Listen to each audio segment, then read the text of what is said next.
Now live is Congresswoman-elect Barbara Comstock. Great to have you with us, Barbara. Oh, good morning, John. Great to be with you. We love that line. I don't have much of a voice left, but good to be with you. Well, we love that line, and congratulations on that. But I got to tell you, Barbara, the depth of your victory was stunning. You darn near got 60%. You know, when this thing started, the Democrats had targeted it as a prime takeover in the country. What happened?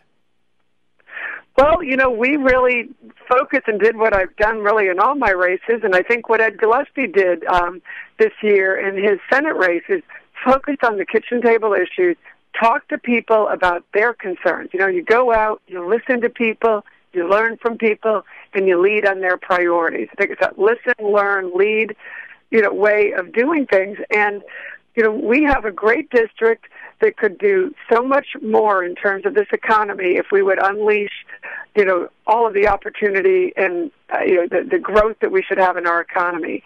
And that's what we talked about, you know, and having that opportunity for all and getting back on the path to prosperity and really unleashing all of this talent. And, you know, people responded to a positive message. You know, I was the only candidate in my race that put a positive ad up in September and kept it up all through the end of the election. And people said, thank you for having a positive message. Thank you for running on ideas.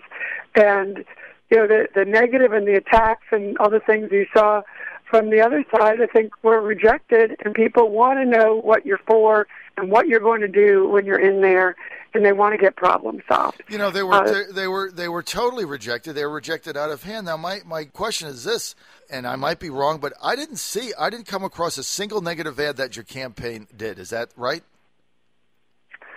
Well, we did highlight, you know, my, you know, things on my opponent's record too.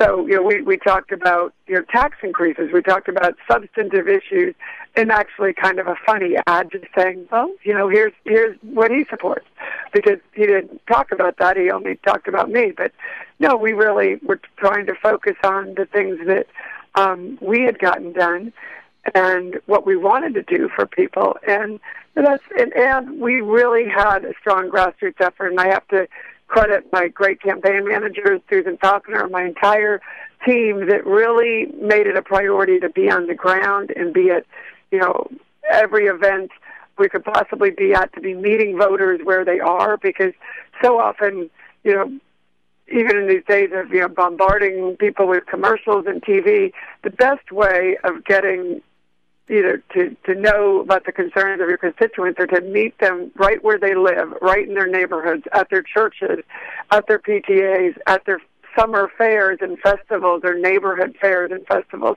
homeowners association, you know, picnics and things like that. And, you know, because people don't necessarily have time to come to the 2 or 3 debates we have, or they're not watching it on TV. But if you can meet them at their door, knocking on their door, if you can meet them in their neighborhood, then you understand what goes on in their neighborhood, the traffic that goes on in their neighborhood, the concerns about their wife doesn't have a job or their kids are still living at home.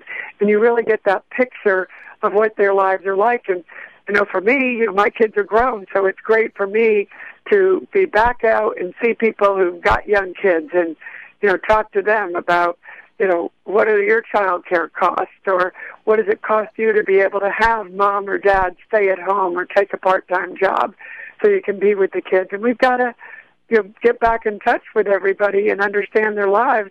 And I think that's what people think is missing in Washington, that nobody gets what they're going through and what their lives are like.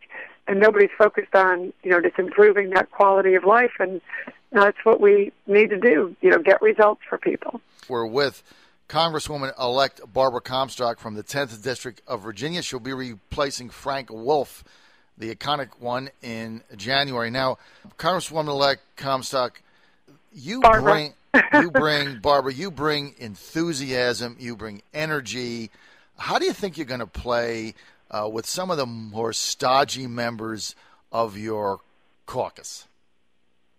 Oh, well, you know, I know a lot of these folks, and, you know, from years past, but I'm also excited about a lot of the new blood that's coming in, too. We have the youngest female ever elected to Congress, Elise Stefanik, who's a friend from upstate New York. You have, Mia Love. In the Senate, you have Joni Ernst. I mean, a lot of the new Republican women, I was involved in various events over the campaign season, so I'm excited about having more Republican women in there.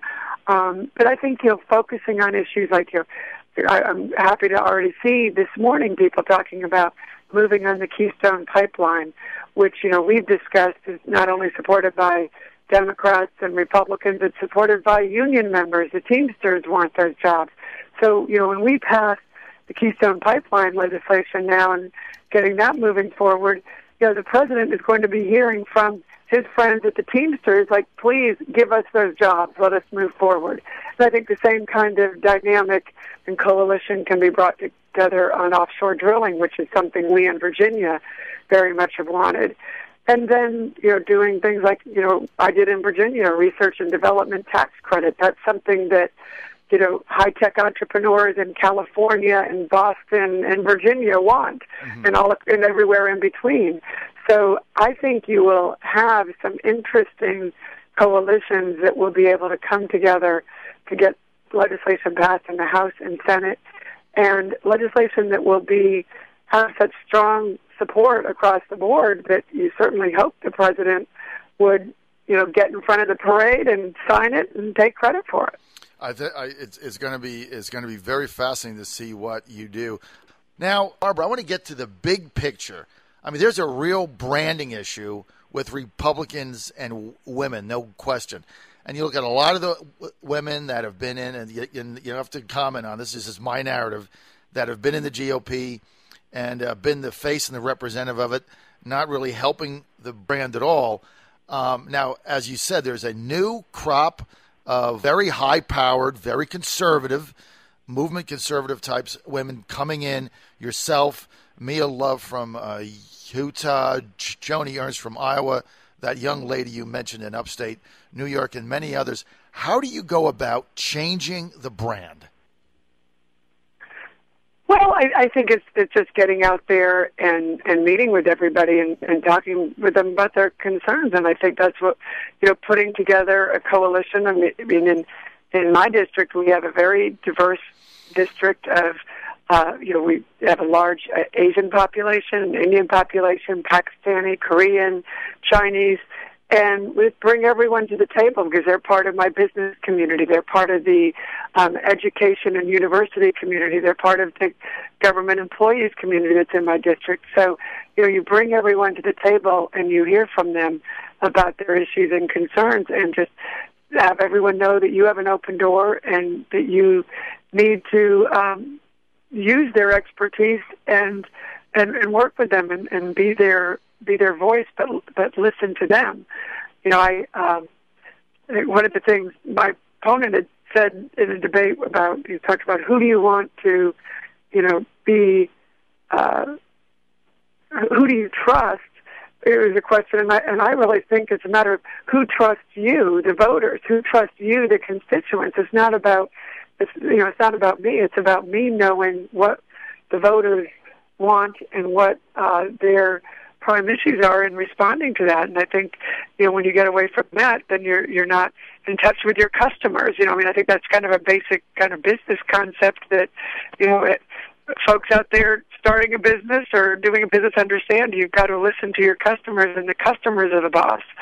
And I think that's what the party needs to do, and understand the people that they serve. And the best way of doing that is getting out there with them every day. And not only and that's what my former boss, always did. He was always out there. And, not only does it make it easier in terms of elections, which is really minor, it allows you to govern better because you've met more people, you understand their businesses, you understand everything that's out there. I mean, I know Ed Gillespie and I were visiting a cattle farm in the western part of my district, and that was very, my district, my current legislative district doesn't have cattle farms, although my father grew up on a dairy farm, so I had, as a child, been familiar with the dairy farm circa, the 60s and 70s, but I did not realize the incredible advances in technology in our agricultural area. So now,